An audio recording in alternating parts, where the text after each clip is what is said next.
Hello friends, welcome back to Anvesha channel. आज हम लोग पढ़ेंगे शब्द शक्ति। ठीक है, ये काव्य शास्त्र के अंतर्गत शब्द शक्ति है। ये टॉपिक काफ़ी इम्पोर्टेंट है। ठीक है, तो यूजीसी नेट के सिलेबस में ये टॉपिक है, तो इस टॉपिक को हम लोग पूरे विस्तार से पढ़ेंगे। ठीक है, चलिए पढ़ना स्टार्ट करते हैं। शब्द शक्ति, सबसे पहले समझते हैं शब्द।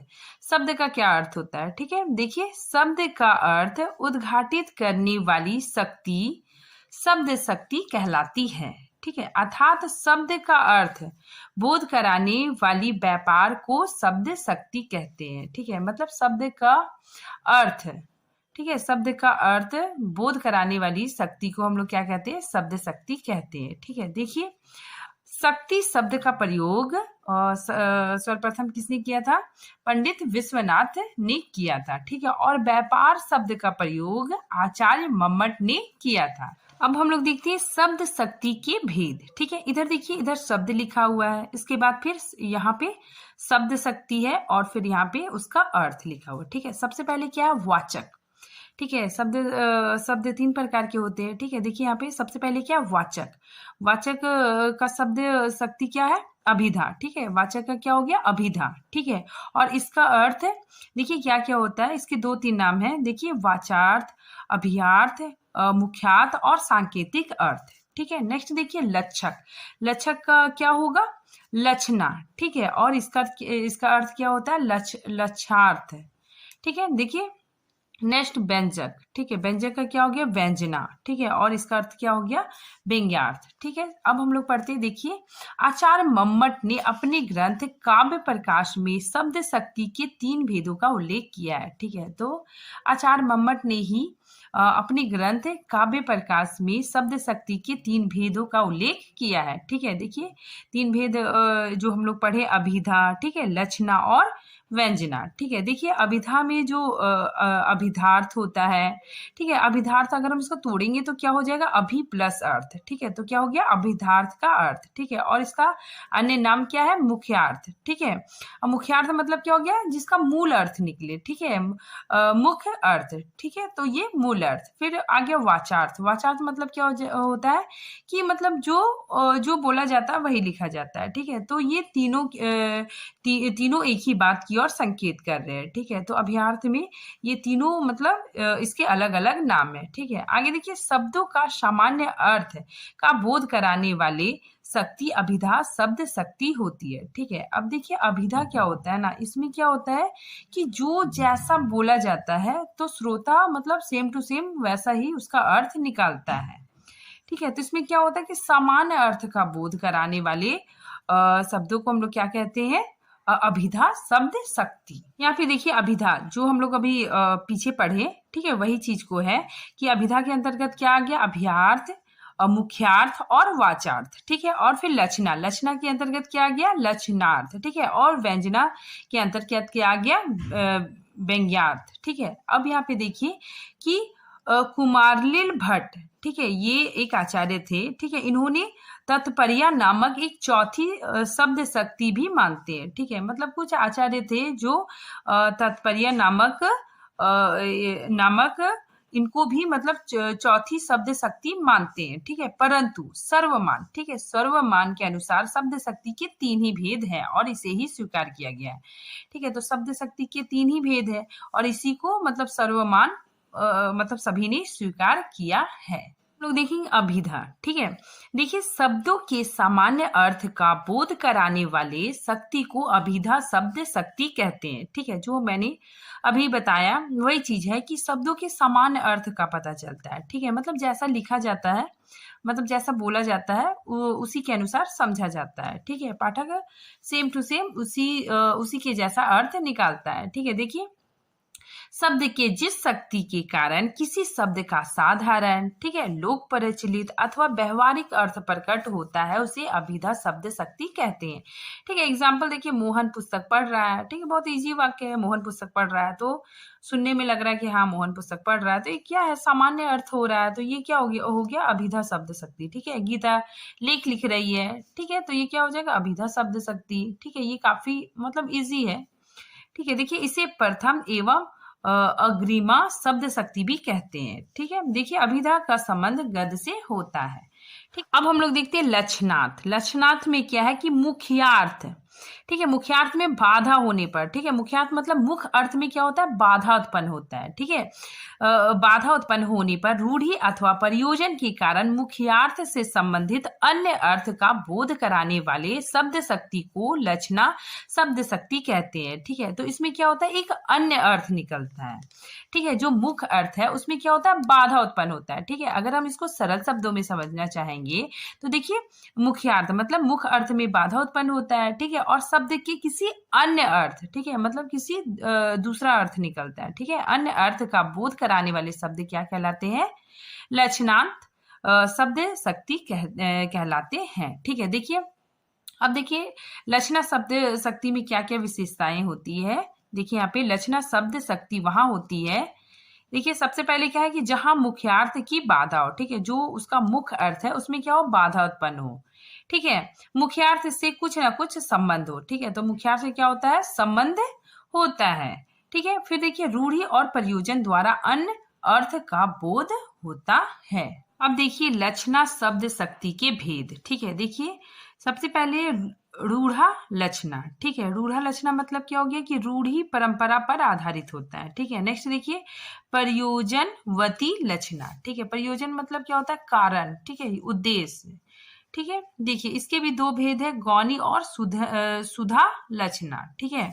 नेक्स्ट देखिए उपादान लक्षणा, ठीक है, इसमें क्या है, उपादान लक्षणा में इसमें तत्वों के बारे में चर्चा है, ठीक है। नेक्स्ट देखिए लक्षण लक्षणा, यहाँ पे क्या है कि जहां लक्षण लक्षणा प्रधान हो, ठीक है। सबसे पहले हम लोग पढ़ते हैं रूढ़ा लक्षणा, इसमें क्या है कि शब्द के जिस शक्ति से मुख्यार्थ के बाधित होने पर रूढ़ी अथवा परंपरा अथवा लोकति और मुहावरों से प्राप्त अर्थ ग्रहण किया जाता है उसे रूढ़ा लक्षणा कहते हैं, ठीक है। तो इसमें क्या है कि रूढ़ी परंपरा लोकति या मुहावरों का प्रयोग हो जहां पे होता है वो रूढ़ा लक्षणा, वहां पे रूढ़ा लक्षणा होगा, ठीक है। जैसे एग्जाम्पल देखिए रमेश ने अपने पिता की नाक ही कटा दी, ठीक है, तो यहाँ पे क्या हो रहा है कि मुहावरा का प्रयोग हो रहा है, ठीक है, तो यहाँ पे क्या है, रूढ़ा लक्षणा, ठीक है। नेक्स्ट देखिए रामलाल तो हरिश्चंद्र है, ठीक है, तो हरिश्चंद्र क्या है, ये एक परंपरा है, ठीक है, क्योंकि राजा हरिश्चंद्र क्या थे, सत्यवादी थे,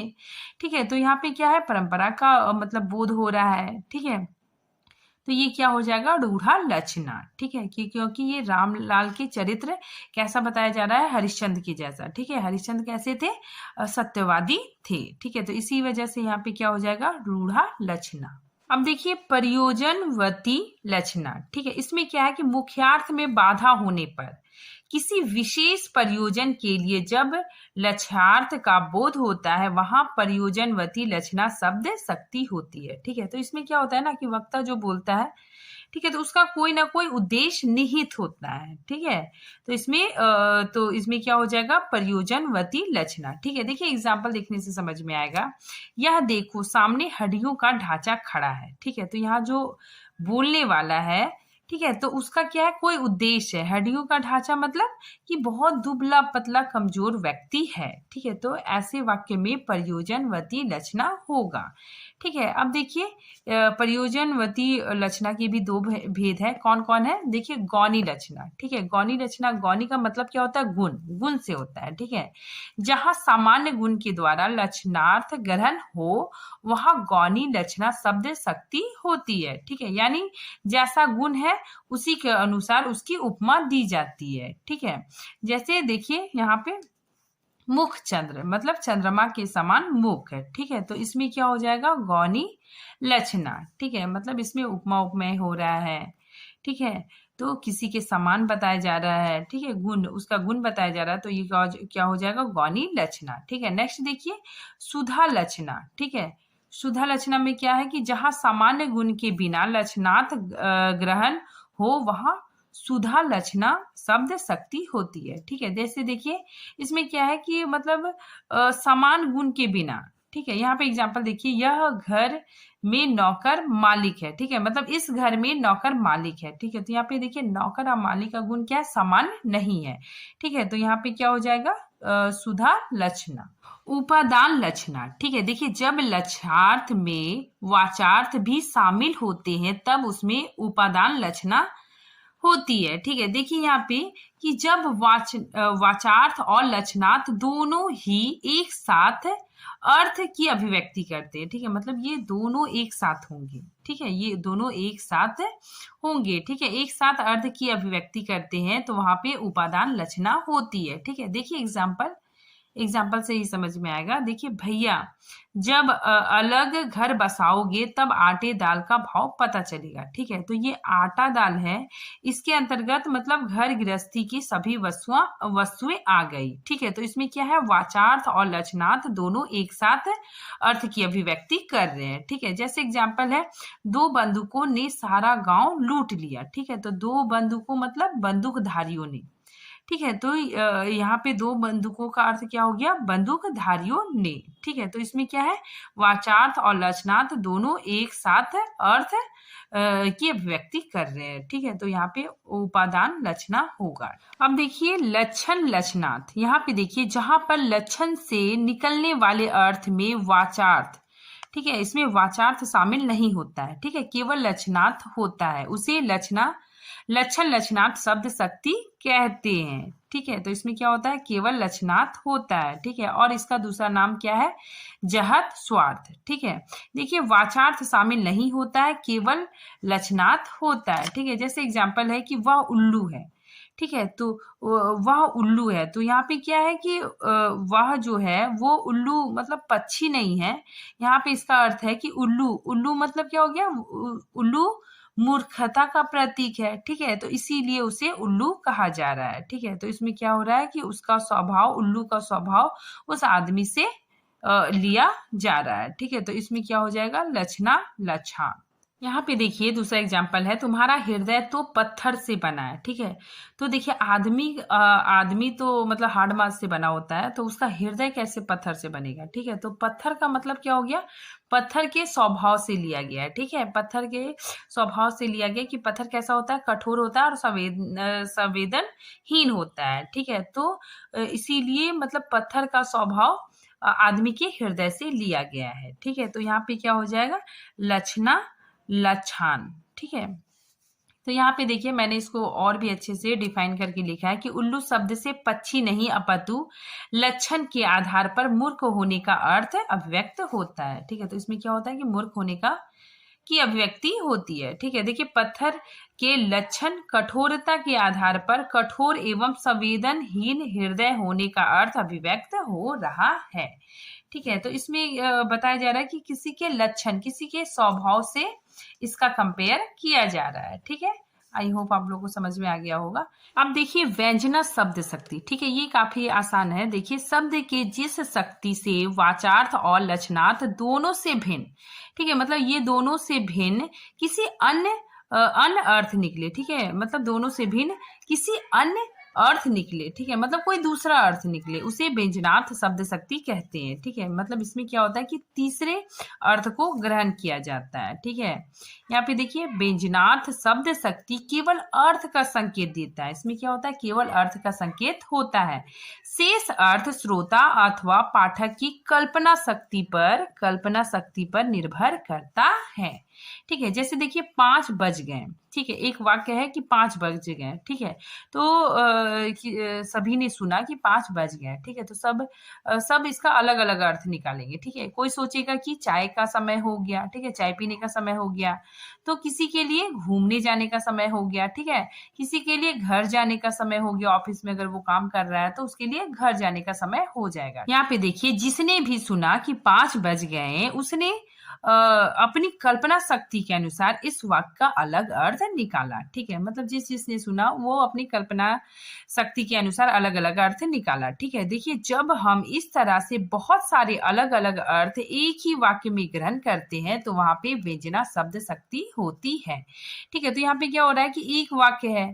ठीक है, तो एक वाक्य का यहाँ पे क्या हो रहा है, अलग अलग अर्थ निकल रहा है। ठीक है, तो ये क्या हो जाएगा, व्यंजना शब्द शक्ति। अब देखिए व्यंजना शब्द शक्ति के भी दो भेद है, ठीक है। एक हो गया शाब्दी व्यंजना और दूसरा आर्थी व्यंजना, ठीक है। शाब्दी व्यंजना क्या होता है, जो शब्द पे आधारित होता है, ठीक है, और आर्थी व्यंजना क्या होता है, जो अर्थ पे आधारित होता है, ठीक है। तो सबसे पहले हम लोग शाब्दी व्यंजना देखते हैं।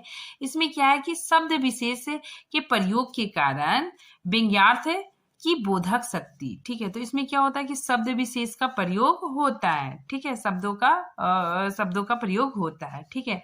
अधिकतर जहां श्लेष अलंकार, ठीक है, तो यहाँ पे ज्यादातर श्लेष अलंकार का प्रयोग होता है, ठीक है। नेक्स्ट देखिए अनेकार्थक शब्दों का प्रयोग, ठीक है। तो शाब्दी व्यंजना में अनेकार्थक शब्दों का प्रयोग होता है, ठीक है। नेक्स्ट देखिए आर्थी व्यंजना, इसमें क्या है, शब्द के अर्थ पर, ठीक है, शब्द के अर्थ पर निर्भर होता है, ठीक है। तो शब्द के अर्थ पर निर्भर शब्द शक्ति होती है, ठीक है।